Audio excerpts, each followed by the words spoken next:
Well, a very good evening and welcome to the show. Tonight, we will be speaking to Mandera South Member of Parliament, Abdul Haro.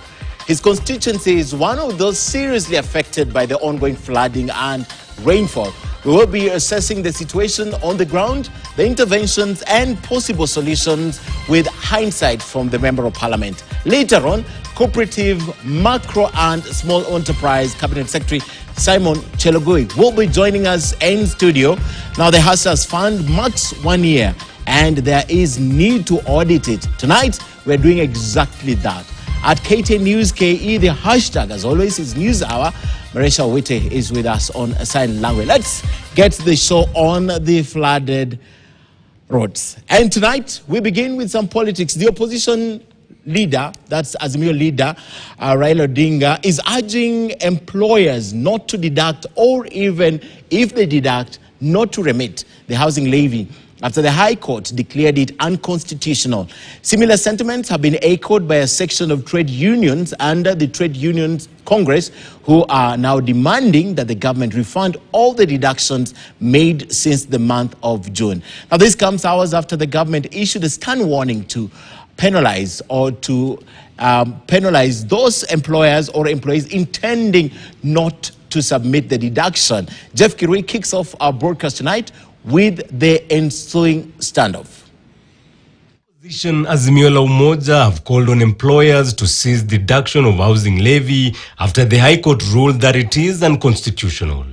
This is after the government warned that employers must continue deducting the controversial levy from their employees and remitting the same to the Kenya Revenue Authority. Court pronounced itself on this matter yesterday. That is unconstitutional. And therefore, even though they say there's a stay, my view is that the matter still remains unconstitutional. On Tuesday, a three-judge bench ruled that the deductions were unconstitutional, but granted the government 45 days for the deductions to continue. The government's legal team argued that the time would allow the government to make the necessary adjustments to the procedure of taxation. Hours later, via statement, Lands and Housing CS Alice Wahome has warned employers against failure to deduct the 1.5% of gross salary of employees and a similar percentage from the employer, saying failure to comply will attract a penalty equivalent to 2% of the unpaid funds for every month if the same remains unpaid. A section of trade unions under the Trade Union Congress wants the government and public employers to cease further deduction with immediate effect. The levies should be stopped forthwith.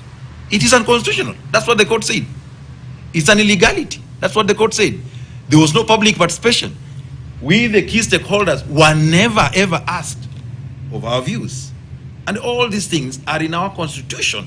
And therefore, if they were not followed, that's the reason why the whole thing was found unconstitutional. It will be mischief for the government or for any government right to the employers and tell them that they continue deducting despite that order. Because then those who are going to have irreparable damages in this particular scenario are actually workers. Because then we went to court for the aspect of because of the injury and the pain we are experiencing by this deduction. The trade unions say they are now exploring ways to compel the government to refund employees and employers monies deducted from June when the Finance Act 2023 came to effect. Once the court has found it unconstitutional, let that unconstitutionality begin there at that particular time.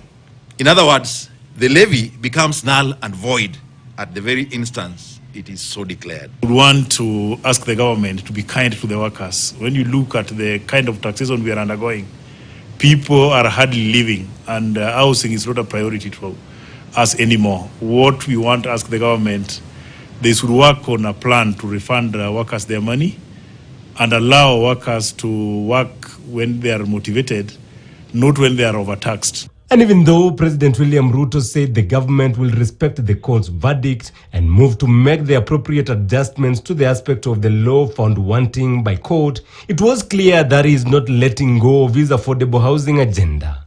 I know the court have said we should go and readjust the law to make it aligned appropriately. That we are going to do so that the 120,000 people can become 200,000 and can become 500,000 in the next 5 years, because if we don't engage these people in productive work, they will become a very big challenge to all of us.